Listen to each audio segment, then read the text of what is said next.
When people say no one is above the law, we usually nod in agreement until we see it actually happen to the rich, the famous, the untouchable. Then it hits different.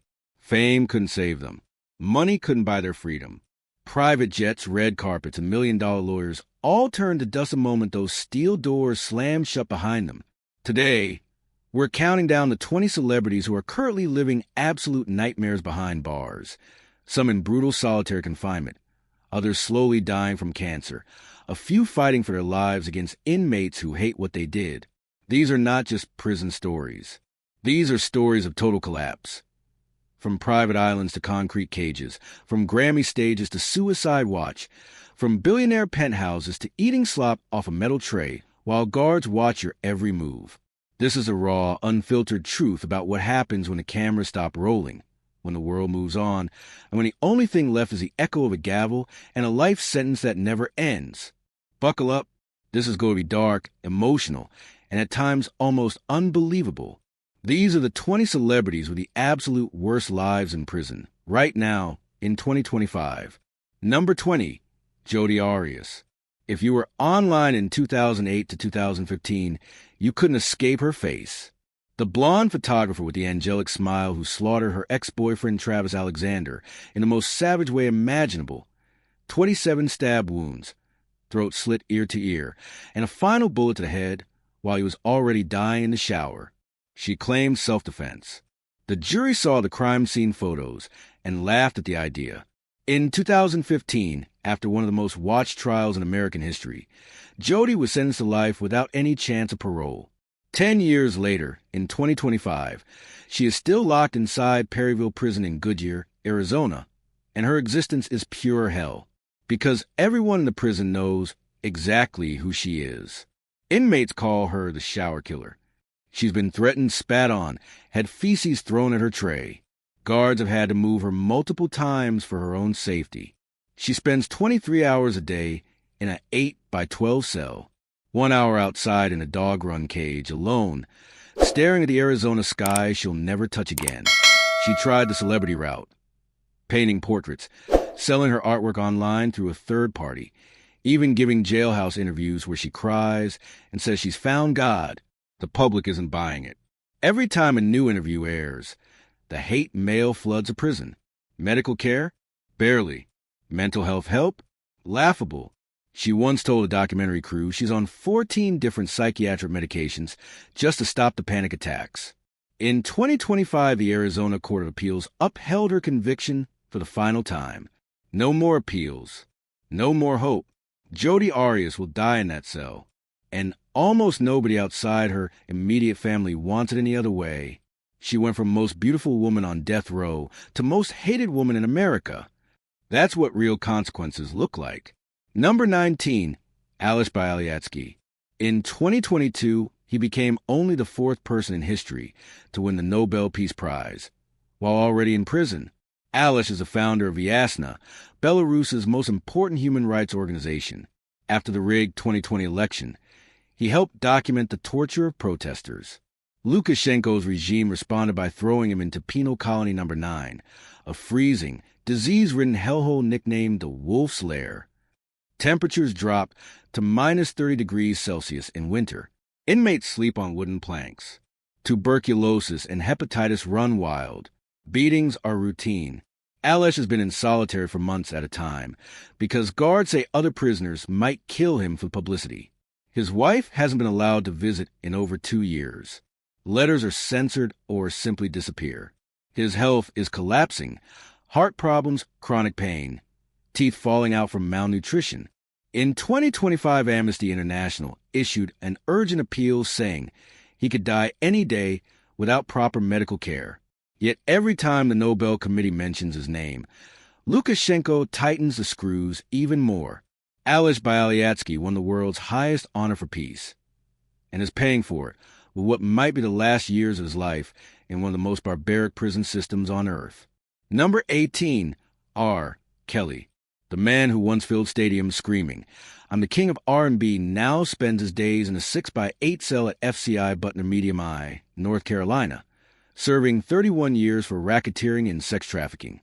He was attacked in 2020 by a Latin Kings gang member who screamed, "This is for all the little girls," while stomping on his head. After that, the BOP threw him into solitary for his own protection, where he's been for years. 23 hours a day locked alone. 1 hour in an outdoor cage. No human contact except the guard sliding a tray through the slot. COVID lockdowns made it worse. No visits, no phone calls, no rec yard for months. He lost 40 pounds. His brother says he barely recognizes his own voice anymore. In 2025, his appeals are running out. His lawyers claim the government used the celebrity against him, keeping him in harsher conditions than any other inmate. The courts don't care. The man who wrote, "I believe I can fly," now says he no longer believes he'll ever see the sky again. Number 17, Harvey Weinstein, once the most powerful man in movies. Red carpets, private screenings, Oscar statues with his name engraved on them. Now he's inmate hashtag 06581127 are at Rikers Island. Barely able to walk, legally blind, hooked to N4 drip more often than not. He's 73 years old in 2025 and serving 23 years in New York, plus 16 more in California consecutive. That's effectively a death sentence. Rikers is a war zone. Stabbings every week, rats the size of cats, black mold on walls, showers that alternate between ice cold and scalding. Weinstein's body is falling apart. Macular degeneration, almost blind, chronic myeloid leukemia, diabetes, heart disease, spinal stenosis. He's been rushed to Bellevue Hospital at least 9 times since 2020. Open heart surgery, double pneumonia, COVID twice, sepsis. He rolls into court in a wheelchair, oxygen tank hissing, looking 20 years older than he is. Inmates scream rapist every time he's moved to the corridors. He's on suicide watch more often than off it. His once unlimited legal fund is gone. His company's bankrupt. His wife left. His children won't speak to him. The man who bullied stars into silence is now the one begging guards for an extra blanket because the cancer makes him freeze, even when it's 80 degrees Fahrenheit in the dorm. Harvey Weinstein is not just in prison. He is being erased one painful day at a time. Number 16, Joe Exotic, Joseph Maldonado Passage. The mullet, the tigers, the guns, the husbands, the Netflix series that half the planet binged in 2020. Today he's in FMC Fort Worth Medical Prison, serving 22 years, diagnosed with aggressive prostate cancer that has already spread to his bladder. He weighs 130 pounds, soaking wet. His teeth are rotting. He says the BOP doctors told him it's too advanced to treat aggressively because he's a lifer anyway. He writes handwritten letters that leak to the press. "I just want to go home and die with my tigers." His lawyer is begging for compassionate release. The victims' families are fighting it tooth and nail. Inmates call him Barbie because of the bleached hair and the crying. He's been extorted, beaten, and had his commissary stolen repeatedly. The man who once ruled a private zoo now can't even get proper pain medication. Number 14, Marion Suge Knight. The 6 feet 4 inches, 300-pound terror 90s rap is now blind in one eye, diabetic, and spends 23.5 hours a day in solitary at R.J. Donovan Correctional Facility, San Diego. 28 years for running over Terry Carter in a Tam's Burgers parking lot in 2015. The video is brutal. He reverses over the man twice. He took a plea to avoid life. Now he's housed in protective custody because half the Bloods want him dead for old debts. The other half want him dead for snitching rumors. He's had multiple strokes in prison, blood clots in his lungs, and claims guards refuse him proper insulin. The man who once dangled vanilla ice off a balcony now can't even get a decent pair of prison glasses. Death Row Records is ancient history. Suge Knight's empire is a 7x10 cell and a future that ends behind California concrete. Number 13, Shannon Richardson, the actress who mailed ricin to President Obama. 18 years in FMC Carswell. Kept in the admin seg unit with the Unabomber's old neighbors. Number 12, Amy Locane, Melrose Place star who killed a woman drunk driving. After years of appeals, she finally got 8 years in 2020. New Jersey's Edna Mahan prison is on fire half the time from riots. She's been locked down 20-plus hours a day since 2022. Number 11. Austin Jones, YouTube singer who groomed underage fans. 10 years. Inmates with child pornography charges are called chomos and hunted. He's been stabbed twice, lives in permanent protective custody, eats every meal facing the wall so no one can throw feces in his food. 3 different flavors of fame, one identical nightmare. Number 10. Ryan Grantham, Riverdale actor who shot his own mother in the head while she played piano, then loaded the car with Molotov cocktails to assassinate Justin Trudeau. Life with no parole for 14 years in a Canadian Max severe mental health ward. Straitjacket when he spirals. Number 9. Elizabeth Holmes, from youngest self-made female billionaire to FPC Bryan, Texas, making 12 cents an hour folding laundry. Has to pay $450 million restitution she'll never afford. Number 8. Jen Shah, Real Housewives diva screaming on Bravo one year, screaming for her kids through prison glass the next. 6.5 years for scamming grandmothers. Number 7. Josh Duggar, Christian poster boy caught with the worst kind of child pornography. 12.5 years in FCI Seagoville. Permanent solitary for his own safety. Inmates chant baby raper when his food slot opens. For faces you never thought you'd see in orange jumpsuits. For lives completely obliterated. Number 6. Danny Masterson, 32, life for rape. California Men's Colony. Protective custody with other famous sex offenders. Number 5. Michael Jace killed his wife in front of their kids. 40 years in Corcoran with the hardest gang members in California. Number 4. See Murder Corey Miller. Life in Angola, Louisiana's bloodiest plantation prison. Hunger strikes, solitary, recanted witnesses ignored. Number 3. Kid Creole Nathaniel Glover, Grandmaster Flash legend, 16 years for stabbing a homeless man. 62 years old, broken, forgotten. Number 2. Sam Bankman-Fried, 25 years for stealing $10 billion. From Bahamas penthouse to MDC Brooklyn. Then medium security.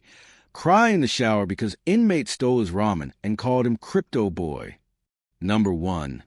Gilberto Rodriguez Orihuela, 81-year-old Cali Cartel co-founder. Prostate and colon cancer eating him alive in FCI Butner. Begging for compassionate release to die in Colombia. The judge said no. These 5 men represent every extreme. Hollywood, hip-hop, Wall Street, and narco royalty, all reduced in numbers on a prison roster. Joseph Allen Maldonado Passage, still legally Joe Exotic to the world, is currently housed in the medical wing of FMC Fort Worth, Texas, a low-rise concrete complex that looks more like a rundown hospital than a prison.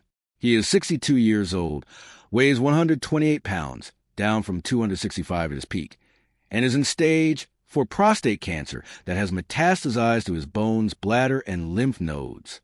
In March 2025, a leaked medical summary from the Bureau of Prisons surfaced online. PSA levels over 1,800, normal is under 4, hemoglobin at 6.2, constant blood in his urine, open sores on his legs that won't heal because of uncontrolled diabetes. Doctors wrote in his file, patient reports 10 tense bone pain daily, refuses morphine because it makes him constipated for weeks, frequently cries during exams. He hasn't seen a tiger in 6 years. Joe spends his days in a 9x12 cell with a wafer-thin mattress and a steel toilet that no longer flushes properly. The air smells like bleach, piss, and despair. He is too weak to stand for count most mornings, so guards drag a plastic chair into his cell and let him sit hunched over while they scream his number. He still wears the bleach blonde mullet, but it's patchy now from chemo that never really started. His once sparkling blue eyes are yellow from liver damage. The trademark eyebrow piercing is gone, confiscated as contraband that could be used as a weapon.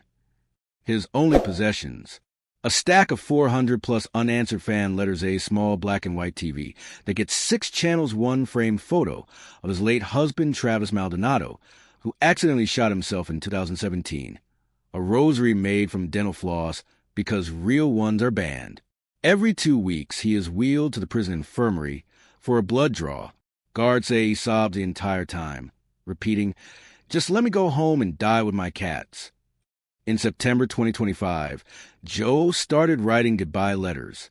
One, addressed to Kim Kardashian, who once promised a look at his case, was smuggled out and published by TMZ. I'm not the same man you met on Netflix. I'm a skeleton who pisses blood and screams at night from pain. If you ever really cared, file the papers today. I have months, not years. Another letter went to Carol Baskin. In it, he apologized for the death threats for the first time ever and begged her to buy back the old GW Zoo property so his remaining tigers wouldn't be euthanized when he dies. Prison staff confirmed he attempted suicide twice in 2025. Once by hoarding Tylenol, once by trying to hang himself with a bedsheet. Both times other inmates screamed for the guards because, ironically, even the Aryan Brotherhood guys say we hate the dude, but we want him to suffer longer. His current lawyer, John M. Phillips, visits once a month and leaves in tears every time. In a September 2025 interview, he said, "I've seen combat veterans in worse shape, but I've never seen anyone give up like Joe has. He told me last week, tell the world the Tiger King is already dead. This is just the corpse waiting for paperwork." The BOP has denied compassionate release 3 times, stating that his crimes were too violent and too public. So Joe Exotic, reality TV superstar, will die in federal custody, probably before his 63rd birthday in March 2026, chained to a hospital bed in a prison he can never leave. Ryan Grantham was 21 when he put a rifle to the back of his mother Barbara Waite's head while she played piano on March 31st, 2020.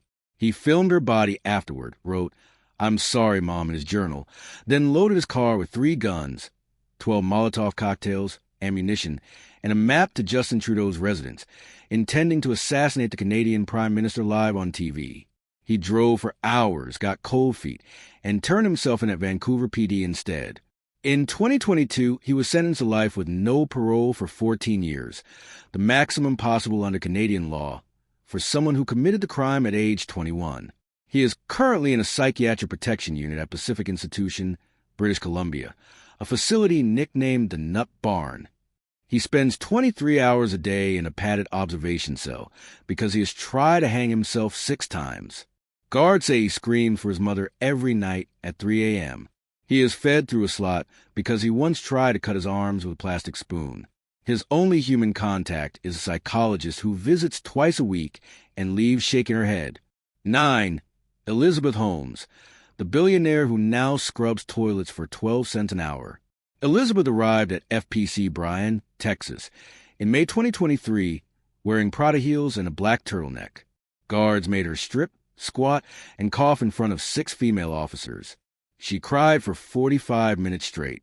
Today, she wakes up at 5:30 a.m. for count, works 7 a.m. to 3 p.m. cleaning showers and folding laundry, earns $5 to $17 a month, most of which is garnished with $452 million restitution she owes. Her bunkmate is a former meth cooker from Arkansas who calls her Barbie Blood Drop. Holmes gave birth to her 2nd child in prison in early 2025. She gets to see the baby for 1 hour every Saturday under video surveillance. She pumps breast milk in a storage closet because the lactation room is broken. The milk is thrown away because the prison won't ship it to the father. She has lost 60 pounds. Her trademark blonde hair is now mousy brown and cut short. Lice outbreak in 2024. And she wears prison-issue glasses because contacts are banned. 8. Jen Shah, the Real Housewives diva who went full meltdown. Jen Shah surrendered at FPC Bryan the same week as Holmes. The two actually share the same dorm. Jen lasted exactly 11 days before having a televised breakdown on the prison phones that went viral. Screaming, crying, throwing a receiver, begging her husband Sharif to get me the F.K. out of here. She is now on psychiatric medication after trying to overdose on hoarded blood pressure pills. She gained 80 pounds from stress eating and lack of movement. Inmates call her Big Jen and steal her commissary honey buns. Every Sunday, she teaches a manifestation class to other women. Ironically, the same techniques she used to scam elderly people out of their savings. 7. Josh Duggar, the Christian golden boy now living in permanent terror. Josh is in FCI Seagoville, Texas, in the Special Housing Unit 24/7 because general population would kill him in minutes. He is classified as a high-risk sex offender and must wear a neon green jumpsuit that screams his crime to everyone. He eats every meal facing the wall. Showers are done with handcuffs attached to a leash held by 2 guards. He has been scalded with baby oil thrown by another inmate and had feces smeared on his cell door more times than staff can count. His wife, Anna, is allowed one 15-minute visit per month. She brings the 7 children. Josh cries the entire time and begs her not to divorce him. She hasn't filed yet, but sources say she's moved out of the family home. It's 6:47 a.m. on a random Thursday in late November 2025. The lake is still. The frost is thick on the windows, and for the first time in 35 years, Abby and Brittany wake up knowing that no one is waiting outside with a camera. The dog stretches, yawns, and flops back onto their feet. Joshua left for the hospital an hour ago. He kissed both foreheads the way he does every morning, one for Abby, one for Brittany, never mixing them up. Isabella is still asleep, headphones on, dreaming about whatever 13-year-olds dream about these days. They shuffle to the kitchen in mismatched socks and oversized hoodies. Abby starts the coffee on the right side of the counter. Brittany reaches for the oat milk with the left hand. They argue, like every single morning, about whether the toast should go in before or after the coffee is poured. They laugh at how stupid the argument is, because they have the luxury now of wasting time on stupid things. The radio plays soft classic rock. No news bulletin about them. No remember when segment. Nothing. They stand at the window, 2 mugs in 4 hands, watching the mist rise off the water. Brittany whispers, "Do you realize we've had 412 consecutive mornings without a single Google alert?" Abby grins. Don't jinx it. They drive to school in silence, windows cracked, cold air on their faces. The Honda smells like pine air freshener and Isabella's vanilla body spray. At the stoplight, a guy in the next car glances over, does a double take, then just nods and looks away. He recognized them and chose not to care. That tiny moment feels like winning the lottery. At school, the kids swarm them. "Miss A, Miss B, can we finish the volcano today?" They spend 40 minutes covered in baking soda lava, while 23rd graders scream with joy. One little girl hugs their waist and says, "You're my favorite teachers in the whole world." They almost cry right there in front of the cardboard volcano. When the final bell rings, they drive home singing off-key to an old Taylor Swift song. The sun is setting pink and gold over the lake, and for one perfect minute, they are just 2 women in their 30s, tired from work, happy to be alive, completely ordinary. And ordinary has never felt so holy. One night in early winter, the power goes out. The whole house is dark. The wood stove crackles, and the 4 of them, 5 with a dog, end up under the same blanket on the couch. Isabella falls asleep first. Joshua follows 10 minutes later. Abby and Brittany stay awake, staring at the fire. Brittany speaks first, voice barely above the flames. "Do you think those 2 6-year-old girls on Oprah will be proud of us?" Abby is quiet for a long time. "I think they'd be shocked we made it this far without breaking."